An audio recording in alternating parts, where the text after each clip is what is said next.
good, everybody? Welcome into another reaction video. I'm your host, Donovan Jones. If this is your first time checking out one of my videos, I want to encourage you to hit the subscribe button, like the video, put down a comment in the comment section, and I hope and pray that through this video you're blessed and encouraged and maybe even inspired to step out in your own faith and do something for Christ today. So I'm going to go ahead and put a little disclaimer on here because I don't know how it's going to come up, because I posted a video a couple of weeks ago where I shared a video of The Chosen, and it would not allow me to show the full video, so I had to break it up. And so I'm hoping that that will not happen with this video, but I just want to forewarn you that it might not allow me to show everything in this video, and so we're going to see what we can do. But The Chosen just posted this video a couple of days ago that says Season 5 moments our cast can't stop talking about. And so I've not seen this video yet. I want to walk through it with you guys and see if we can pull some things out of it that encourage us, or maybe even just give us a little bit of an appetizer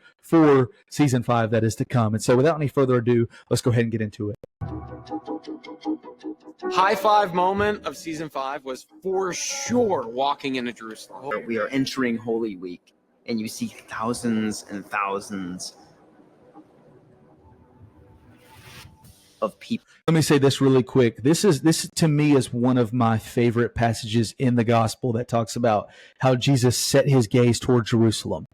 Throughout Jesus' ministry, you know, if you look in Luke chapter 4, Satan tries to distract him. Satan tries to tempt him. And temptation is just simply when you're offered a different path than what God has set before you. And Jesus knew that he was here on a divine seek and save rescue mission. And so there was only one reason for him coming, which was to bring his children back to him by his death and resurrection.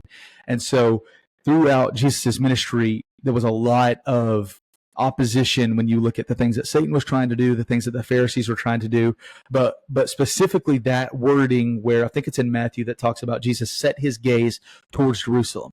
It's like he fixed his focus, that he knew that when he went into Jerusalem, there was only one way in and no way out. This was what he came for, and it was about to go down. And so I love that they're talking about here is one of the standout moments for them was just entering into Jerusalem, because that's a very, surreal moment when you think about it actually happened in terms of when Jesus actually fixed his gaze toward Jerusalem and went that way. Very, very impactful. And knowing that we were on his mind as he entered into Jerusalem of like, I am dying to get my children back. I'm going to be going through so much torture and pain and anguish and separation from the Father in that moment on the cross to get my children back. Welcoming the Messiah and his followers into the city. It was so humbling to have hundreds and hundreds of background actors there. And they were chanting with us, and you could just feel like the air was vibrating with us, sort of. They were living this as if it were Jerusalem in the first century. Funny, like you read something like that, but it's actually not that much of the page, but we took 2 days to do that sequence. Yeah, that's one thing that I think about a lot is when, especially if you read the Gospels, John chapter, I think it's 19, that talks about how Pilate had Jesus scourged and then crucified. Like that's like 10 letters, right? 10 words, I guess I should say, a lot more than 10 letters. It's like 10 words. And without the context to it, it's easy just to miss out on some of these things in Scripture. But like if you put your mind into that, as they mentioned their first century time, some of the things that Jesus was saying resonated with those people on a different level because they understood the context of the things that Jesus was saying. And that's why it's so important for us.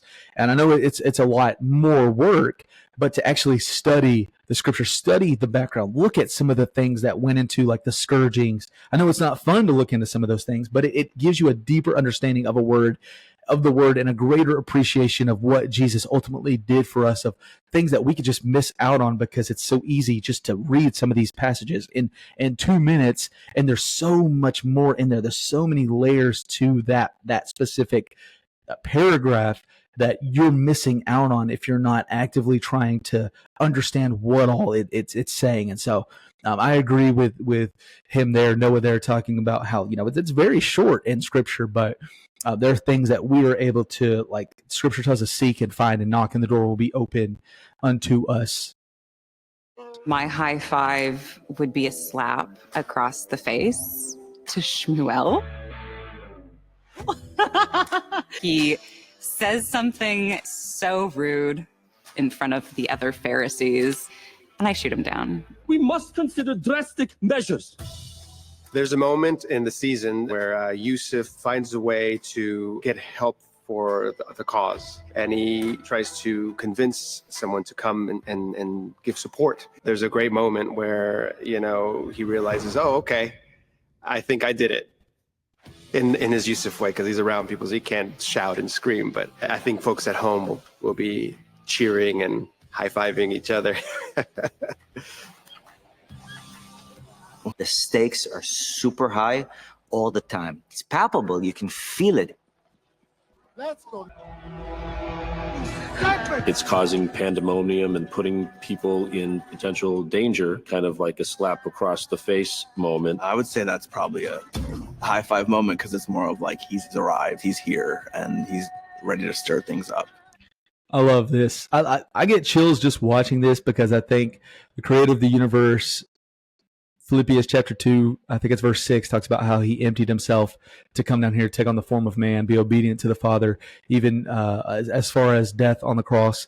And so it's like, you think about this act here of these people who are making money off of people coming in to try to worship, and how the righteous anger that Jesus has towards them. Like, I can't wait to see this scene. It's going to be amazing to behold.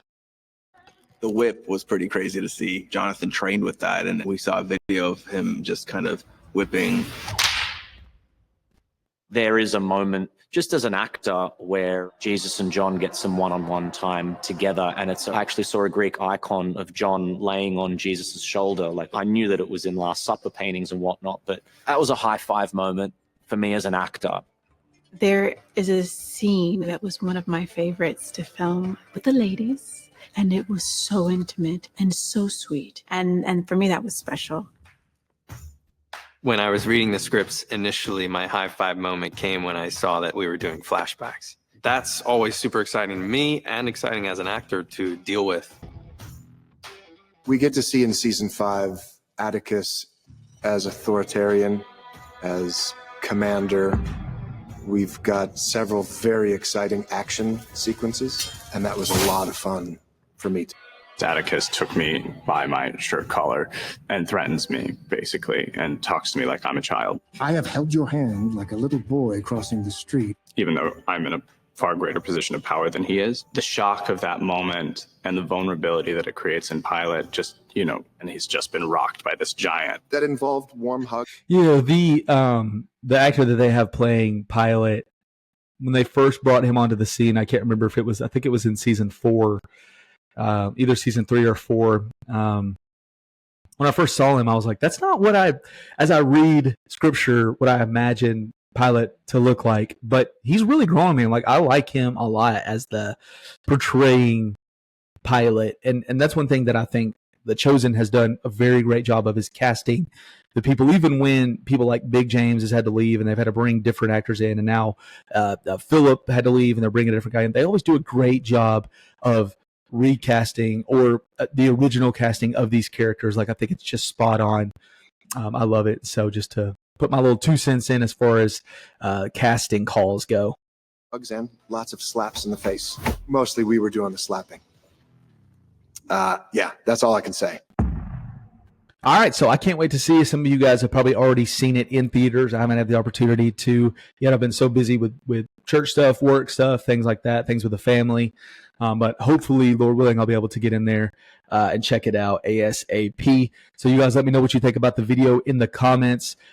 Secondly, again, just kind of reiterating what I said at the beginning of this video. I don't know necessarily that YouTube's going to allow me to play all of this video for copyright reasons. I guess it's more The Chosen than YouTube, which I understand completely. But so if you have already seen this video before and you say, hey, there's chunks of the video that's missing, you're going to know why, because I'm going to have to edit maybe a couple of the interviews out, things like that. Hopefully not, but we'll see. But just kind of forewarning you as far as that goes. But again, I hope this video blessed you. I hope you were encouraged by it in some way. Until next time, I'm out.